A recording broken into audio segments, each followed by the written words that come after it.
Hi friends, welcome to BINDHU'S kitchen. இன்னைக்கு நம்ம சேனல்ல எதை பத்தி பார்க்க போறோம்னா இந்த செடியை பத்தி தான் பார்க்க போறோம். இது என்ன செடினா ஆடு தொடா செடி.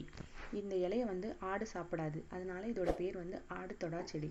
இந்த செடியோட இலைகள் வந்து ரொம்ப மருத்துவ குணம் நிறைந்தது. அதை எப்படி எல்லாம் நம்ம யூஸ் பண்ணலாம்ன்றது தான் இந்த வீடியோல பார்க்க போறோம். வாங்க பார்க்கலாம். ஃபர்ஸ்ட் இந்த இலையை நல்லா பறிச்சு நிழல்ல உலர்த்தி வெச்சுக்கோங்க. இது நல்லா காஞ்சதுக்கு அப்புறமா ஒரு மிக்ஸி ஜார்ல சேர்த்து நல்லா ஃபைன் பவுடர் பண்ணி வச்சுட்டு அது ஒரு பிளேட்ல கொட்டி ஆற வச்சு ஒரு டப்பால போட்டு ஸ்டோர் பண்ணி வச்சுக்கோங்க. நம்ம குழந்தைங்களுக்காகட்டும் பெரியவங்களுக்காகட்டும் எப்பப்பெல்லாம் சளி பிடிக்குதோ அப்போ இந்த பொடியில இருந்து ஒரு ஸ்பூன் எடுத்துக்கோங்க. அதை ஒரு பவுல்ல போட்டு அதுல கொஞ்சமா தேன் சேர்த்துக்கோங்க. தேன் சேர்த்து நல்லா மிக்ஸ் பண்ணிக்கோங்க. சேர்த்து இதுல ஒரு ஸ்பூன் குழந்தைங்களுக்கும் பெரியவங்களா இருந்தா 2 ஸ்பூனும் சாப்பிடலாம்.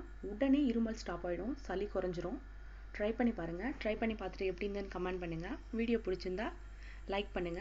மறக்காம நம்ம சேனலை சப்ஸ்கிரைப் பண்ணிக்கோங்க. தேங்க்ஸ் ஃபார் வாட்சிங்.